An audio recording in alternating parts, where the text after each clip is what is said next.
அரசு பள்ளிகளில் மதிய உணவில் முட்டை வழங்குவது கோழி இறைச்சி வழங்க அரசு விரைந்து நடவடிக்கை எடுக்க வேண்டும் என்று கோழிக்கறி உற்பத்தியாளர்கள் வலியுறுத்துகின்றனர். திருப்பூர் மாவட்டம் பல்லடத்தில் கறிக்கோழி உற்பத்தியாளர்கள் ஒருங்கிணைப்பு குழுவின் ஆலோசனைக் கூட்டம் நடைபெற்றது.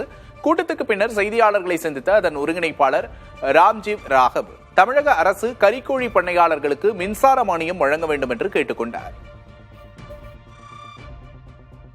முட்டை நம்முடைய மதிய உணவு திட்டத்தில் இருக்கிறதோ அதுபோல் சிக்கன் கோழி இறைச்சியும் அளிக்க வேண்டும் பள்ளி மாணவிகளுக்கு என்பது எங்களோட நீண்ட நாள் கோரிக்கையாக இருக்கிறது. இதை எவ்வாறு நடைமுறைப்படுத்த வேண்டும் என்பதை குறித்து அரசு பரிசீலித்து அதற்கான அறிவிப்பையும் வெளியிடுமாறு அன்புடன் கேட்டுக்கொள்கிறோம். இதற்கு கோழி வளர்ப்புத்துறையின் சார்பாக எங்களுடைய முழு ஒத்துழைப்பை அளிக்கவும் நாங்கள் விரும்புகிறோம்.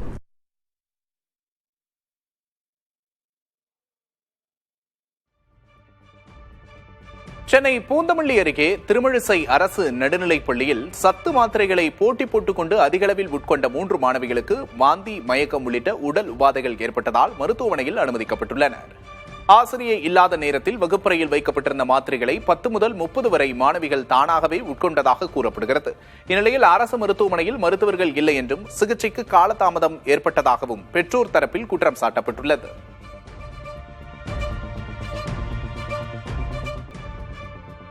கோழி இறைச்சி விற்பனை நிறுத்த போராட்டத்தை தற்காலிகமாக வாபஸ் பெறுவதாக கோழி வணிகர்கள் கூட்டமைப்பு அறிவித்துள்ளது. தீவன கட்டுப்பாடு வழிமுறைகளை பின்பற்றுவதாக கறிக்கோழி ஒருங்கிணைப்பு குழு உத்தரவாதம் அளித்திருப்பதை ஏற்று இந்த முடிவை எடுத்திருப்பதாக கோழி வணிகர்கள் கூட்டமைப்பின் மாநில தலைவர் துரைராஜ் தெரிவித்துள்ளார். எங்களுக்கு எப்படி அரசாங்கம் நடைமுறைப்படுத்தியிருக்கோ அது மாதிரி கம்ப்ளீட்டாக தீவனம் இல்லாமல் இந்த உற்பத்தியை சரி பண்ணி உங்களோட பிரச்சனைகளை தீர்க்குறோம் அப்படின்னு கமிட் பண்ணியிருக்காங்க. இருந்தாலும் அவங்க ஒரு சில இதில் 100% அதை சரியாக செய்கிறாங்களாங்கிறத கால்நடைத்துறை அதிகாரிகள் தொடர்ந்து எங்களுக்கு கண்காணித்து தரமான கோழி இறைச்சி, பாதுகாப்பான கோழி இறைச்சி மக்களுக்கு போய் சேர்றது தான் முக்கியமான பிரதான பிரச்சனையாக நாங்கள் நினைக்கிறோம். வணிகர்களும் துன்பப்படக்கூடாது, பொதுமக்களும் துன்பப்படக்கூடாது, நிறுவனங்களும் கஷ்டப்படக்கூடாது அப்படிங்கிற அடிப்படையில் தற்காலிகமாக இதை நாங்கள் திரும்ப பெற்றுக்கிறோம். மத்திய அரசின் ஆயுஷ்மான் பாரத் டிஜிட்டல் மிஷன் திட்டத்தின் கீழ் ஆன்லைன் வெளிநோயாளி சீட்டுப்பதிவில் 90 விழுக்காடு சாதனையை எட்டி விருதுநகர் அரசு மருத்துவமனை தமிழகத்தில் முதலிடம் பிடித்துள்ளது. மேலும் ஆகஸ்ட் 1ஆம் தேதி முதல் மருத்துவமனைகளின் மருந்தக சேவையும் முழுமையாக டிஜிட்டல் முறையில் செயல்பட இருப்பதாக தெரிவிக்கப்பட்டுள்ளது. ஓடிபி மட்டுமின்றி கைரேகை தொழில்நுட்பம் மூலமாகவும் ஓபி சீட்டு வழங்கப்படுவதால் நோயாளிகளுக்கும் மருத்துவர்களுக்கும் சிகிச்சை விவரங்களை எளிதாக பெற உதவுவதாக மருத்துவமனை நிர்வாகம் தெரிவித்துள்ளது. வடலூர் ஞானப்பெருவெளி விவகாரத்தில் தாவேக அரசு நல்ல முடிவை எடுத்திருப்பதாக இந்து மக்கள் கட்சியின் தலைவர் அர்ஜுன் சம்பத் பாராட்டியுள்ளார். விருத்தாச்சலத்தில் செய்தியாளர்களிடம் பேசிய அவர், முந்தைய திமுக அரசின் தவறுகளை திருத்தி அங்கு கட்டிடம் அமைக்கும் முயற்சியை தடுத்து நிறுத்திய முதல்வர் விஜயின் அரசாங்கத்தை பாராட்டியுள்ளார். மேலும் காவிரி விவகாரத்தில் தமிழக அரசின் முயற்சிகளுக்கு தனது கட்சி துணை நிற்கும் என்றார். கம்யூனிஸ்ட் கட்சிகளை தடை செய்ய வேண்டும் என்றும் அர்ஜுன் சம்பத் வலியுறுத்தினார்.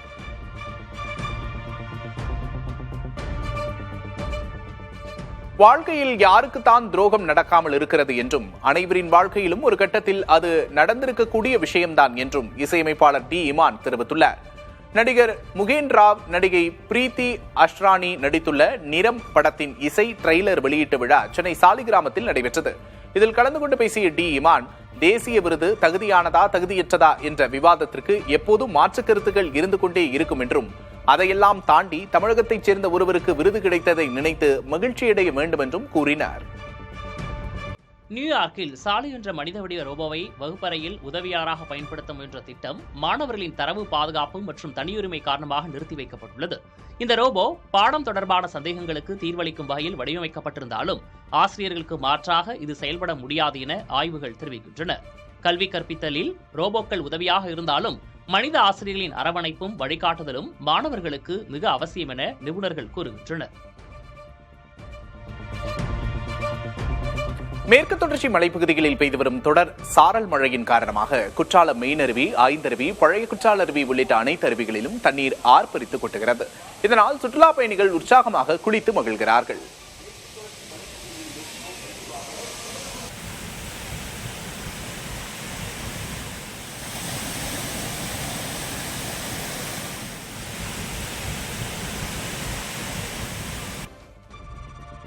இந்தியாவில் ஞாபக மறதி பாதிப்புக்கு சர்க்கரை நோய் மற்றும் காது கேளாமை ஆகியவை முக்கிய காரணங்களாக உள்ளன. இது ஆண்களை விட பெண்களையே அதிகம் பாதிப்பதாக ஆய்வுகள் தெரிவிக்கின்றன. உடல் உழைப்பின்மை, ஊட்டச்சத்து குறைபாடு உள்ளிட்ட காரணங்களால் இந்த பாதிப்பு அதிகரித்து வருவதாக தெரிவித்துள்ள ஆராய்ச்சியாளர்கள் முன்கூட்டியே உரிய வாழ்க்கை முறை மாற்றங்கள் செய்வதன் மூலம் இதன் தாக்கத்தை குறைக்க முடியும் என்று பரிந்துரைக்கிறார்கள். சென்னை ECR சாலையில் முதல்வரின் பாதுகாப்பு பணியில் ஈடுபட்டிருந்த 11 காவலர்களுக்கு திடீரென வாந்தி மற்றும் மயக்கம் ஏற்பட்டுள்ளது. பாதுகாப்பு பணியில் இருந்த காவலர்கள் பட்டாலியன் கம்பெனி உணவகத்திலிருந்து வழங்கப்பட்ட சிக்கன் பிரியாணியை சாப்பிட்டதாக தெரிகிறது. அந்த உணவில் பள்ளி விழுந்ததாக கூறப்படும் நிலையில் சிலருக்கு திடீரென உடல்நலக்குறைவு ஏற்பட்டு மருத்துவமனையில் அனுமதிக்கப்பட்டனர். தற்போது அவர்கள் நலமோடு இருப்பதாக தெரிவிக்கப்பட்டுள்ளது.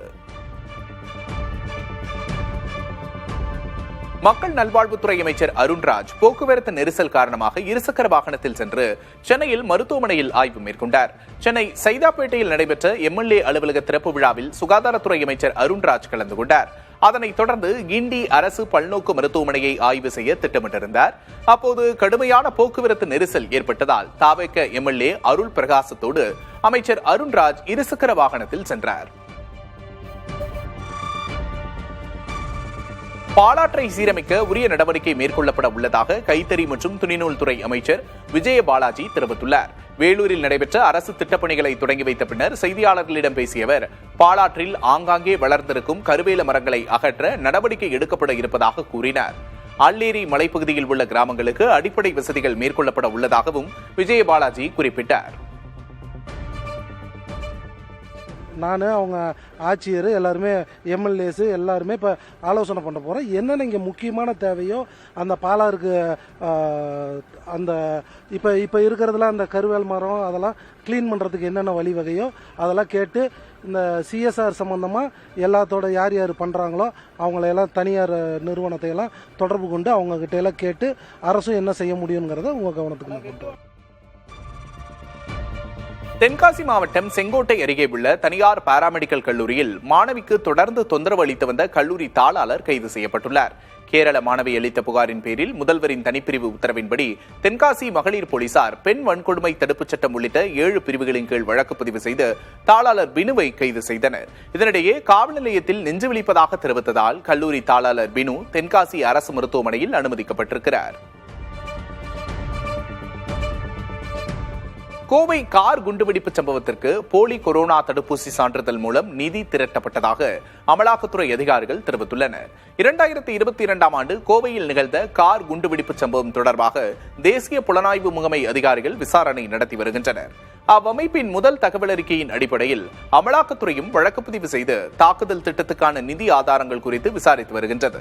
இந்த சூழலில் ISIS பயங்கரவாத அமைப்போடு தொடர்புடைய நபர்கள் கொரோனா தடுப்பூசி செலுத்திக் கொள்ள விரும்பாதவர்களுக்கு போலி தடுப்பூசி சான்றிதழ்களை தயாரித்து வழங்கி அதன் மூலம் தாக்குதல் திட்டத்துக்கு நிதி திரட்டியதாக அமலாக்கத்துறை அதிகாரிகள் தெரிவித்துள்ளனர்.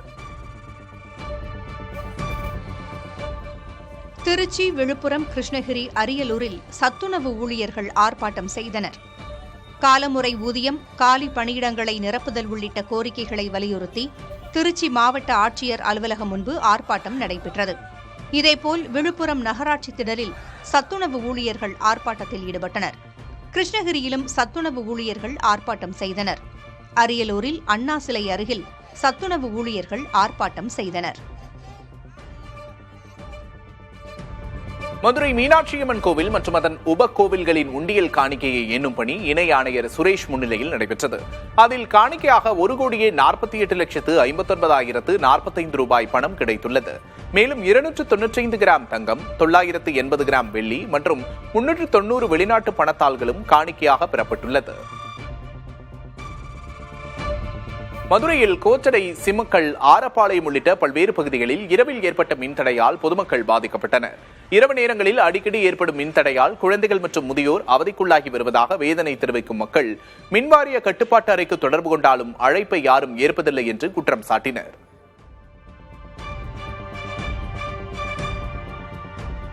தாவேக ஆட்சி அமைந்ததில் இருந்தே மின்சார விநியோகத்தில் தடங்கல் தான் என திமுக தலைவரும் முன்னாள் முதல்வருமான மு.க. ஸ்டாலின் குற்றம் சாட்டியுள்ளார். முதலில் மின்வெட்டு பிரச்சனை, இப்போது மின் கட்டண பிரச்சனை என அவர் குறிப்பிட்டுள்ளார்.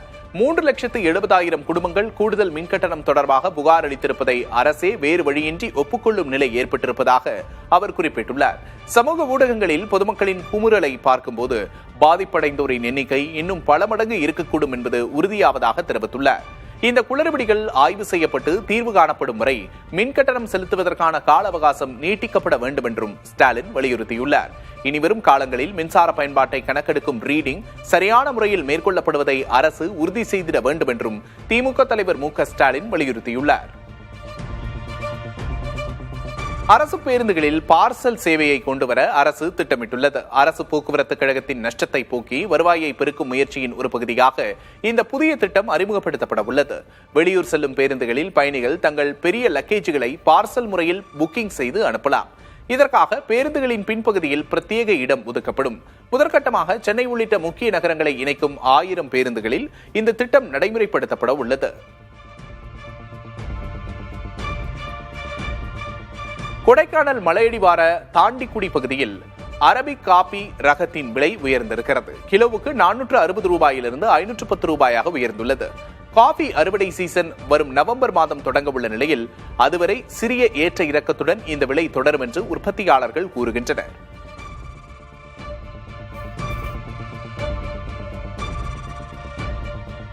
திருச்சி கண்ணோன்மன் வில்லியம் சாலையில் உள்ள ஷாப்பிங் மாலில் தர நிர்ணய சான்று அதிகாரிகள் நடத்திய அதிரடி சோதனையில் ISI முத்திரை இல்லாத சுமார் 5 லட்சம் ரூபாய் மதிப்புள்ள பொருட்கள் பறிமுதல் செய்யப்பட்டுள்ளன. தரமற்ற பொருட்களை விற்பனை செய்த நிறுவனத்தின் மீதும் சட்ட விதிகளை மீறுவோர் மீதும் குற்றவியல் நடவடிக்கை எடுக்கப்படும் என்று அதிகாரிகள் தெரிவித்துள்ளனர். மேலும் அபராதம் விதிக்கப்படும் என்றும் தெரிவிக்கப்பட்டுள்ளது.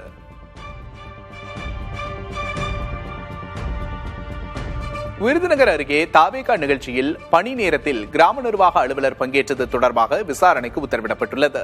மீசலூர் பகுதியில் கிராம நிர்வாக அலுவலராக பணியாற்றி வருபவர் சுப்புலட்சுமி தாவேகாவின் சார்பில் பொதுமக்களுக்கு அன்னதானம் வழங்கும் நிகழ்ச்சியில் தனது பணி நேரத்தில் சுப்புலட்சுமி பங்கேற்றதாக கூறப்படுகிறது.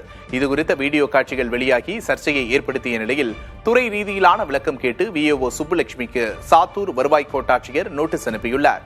அதே நேரம் இச்சம்பவம் குறித்து விசாரித்து அறிக்கை தர விருதுநகர் வட்டாட்சியர் உத்தரவிட்டுள்ளார். உலகக்கோப்பை கால்பந்து தொடர்களை தனியார் முதலீட்டாளர்களுக்கு விற்கும் திட்டத்துக்கு எதிராக ஐரோப்பிய கால்பந்து சங்கம் போர்க்கொடி உயர்த்தியுள்ளது. சர்வதேச கால்பந்து சம்மேளனத்தின் தலைவர் ஜியோனி இந்த முடிவை எதிர்த்து ஐரோப்பிய கால்பந்து அமைப்பின் 55 உறுப்பு நாடுகளும் ஒருமனதாக போராட்டத்தில் குதித்துள்ளன. இந்த தனியார்மயமாக்கல் திட்டம் முற்றிலுமாக வாபஸ் பெறப்படும் வரை ஃபிஃபாவின் எந்த ஒரு போட்டியிலும் ஐரோப்பிய அணிகள் பங்கேற்காது என்று எச்சரிக்கை விடுக்கப்பட்டுள்ளது. தெலுங்கானாவில் விபத்துக்குள்ளான லாரியிலிருந்து சிதறிய ஆப்பிள் பழங்களை பொதுமக்கள் அள்ளிச் சென்றார்கள். மஹபூபாத் மாவட்டம் வாராங்கல் கம்பம் தேசிய நெடுஞ்சாலையில் ஆப்பிள் பழங்களை ஏற்றிச் சென்ற லாரி திடீரென்று கவிழ்ந்து விபத்துக்குள்ளானதில் அதிலிருந்த ஆப்பிள் பழங்கள் சிதறின. இதனை கண்ட அப்பகுதி மக்கள் ஆப்பிள்களை போட்டி போட்டு அள்ளிச் சென்றனர். சிலர் ஆட்டோவிலும் இருசக்கர வாகனங்களிலும் ஆப்பிள்களை எடுத்துச் சென்றனர். சென்னை மதுரவாயில் கங்கா நகரில் சுமார் 28 லட்சம் ரூபாய் மதிப்பீட்டில் புதிதாக கட்டப்பட்ட கங்கையம்மன் கோயில் குளத்தின் சுற்றுச்சுவர் மற்றும் நடைபாதை மழையால் சேதமடைந்துள்ளது. மக்கள் பயன்பாட்டுக்கு வரும் முன்பே ஒரு நாள் மழையிலேயே சேதமடைந்துள்ளதாக மக்கள் குற்றம் சாட்டுகின்றனர். தரமற்ற பணிகள் காரணமாக இது நிகழ்ந்துள்ளதாக கூறும் அப்பகுதி மக்கள் சம்பந்தப்பட்டோர் மீது நடவடிக்கை எடுக்க வலியுறுத்துகின்றனர்.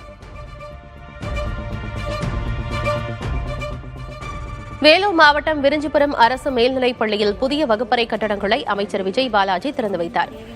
அப்போது பள்ளி கழிவறைகள் சரியாக இல்லை என அமைச்சரிடம் மாணவிகள் நேரடியாக புகார் தெரிவித்தனர். இதனையடுத்து கழிவறைகளை சுத்தமாக பராமரிக்க தவறினால் கடும் நடவடிக்கை எடுக்கப்படும் என அமைச்சர் எச்சரிக்கை விடுத்தார்.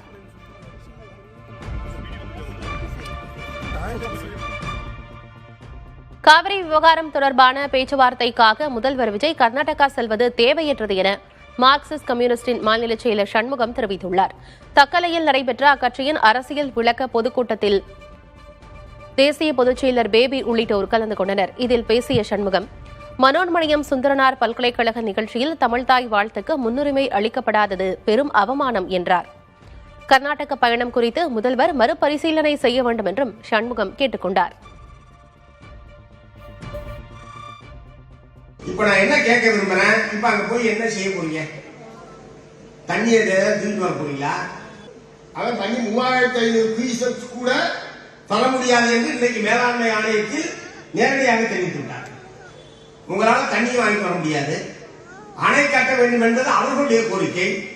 அதன் மீது அணை கட்ட அனுமதிக்க கூடாது என்று ஏற்கனவே தமிழ்நாடு சட்டப்பேரவையில் ஒரு விரிவான தீர்மானம் என்பது நிறைவேற்றப்பட்டு மத்திய அரசுக்கு அனுப்பப்பட்டிருக்கிறது. அதை போய் திரும்ப நீங்க போய் அணை கட்ட நாங்க அனுமதிக்க மாட்டோம்னு சொல்ற பிரச்சனை இல்லை, தண்ணியை கேட்டு வாங்குற பிரச்சனை இல்லை, அணை கட்டத்துக்கு அனுமதிக்க மாட்டோம்னு நேரடியாக போய் சொல்ற பிரச்சனை இல்லை. ஏனென்றால் ஏற்கனவே தமிழ்நாடு சட்டப்பேரவையில் தீர்மானம் நிறைவேற்ற அனுப்பப்பட்டிருக்கிறது. இத்தகைய சூழ்நிலையில் எதற்காக இப்போது கர்நாடகாவுக்கு நம்முடைய முதலமைச்சர் செல்ல வேண்டும் என்கிற கேள்வியை நான் எழுப்ப விரும்புகிறேன். காவிரி விவகாரம் குறித்து செய்தியாளர்கள் எழுப்பிய கேள்விக்கு நீர்வளத்துறை அமைச்சர் என் ஆனந்த் பதிலளிக்காமல் சென்றது பேசுபொருளாகியுள்ளது. சென்னையில் நடைபெற்ற ஊரக வளர்ச்சி மற்றும் ஊராட்சித்துறையின் உயர்மட்ட ஆய்வுக் கூட்டம் அமைச்சர் என் ஆனந்த் தலைமையில் நடைபெற்றது. தொடர்ந்து காவிரி விவகாரம் குறித்த செய்தியாளர்களின் எந்த ஒரு கேள்விக்கும் பதிலளிக்காமல் சிரித்துக் கொண்டே அமைச்சர் ஆனந்த் காரில் ஏறிச் சென்றார். காவிரியில இன்னைக்கு நம்மளுக்கு தண்ணி திறந்து விட முடியாது கர்நாடக முதலமைச்சர் சொல்லிருக்காரு. என்ன பண்ண போறோம் சார்? தமிழ்நாடு என்ன சார் தொடர்ச்சியா தண்ணீர் திறந்து விட முடியாதுன்னு உறுதியா சொல்றாரு கர்நாடக முதலமைச்சர். தமிழ்நாடு அரசுடைய நிலைப்பாடு என்ன? நீர்வளத்துறை அமைச்சரா உங்களுடைய நிலைப்பாடு என்ன? பதில் என்ன சார்? சார் முதலமைச்சர் இது குறித்து உங்ககிட்ட ஏதாவது பேசியிருக்காரா? முதலமைச்சருடைய திட்டம் என்ன? காவிரி மேலாண்மை வாரியம் தண்ணீர் திறந்து விட சொல்லியும் திறந்து விட முடியாதுன்னு கர்நாடகா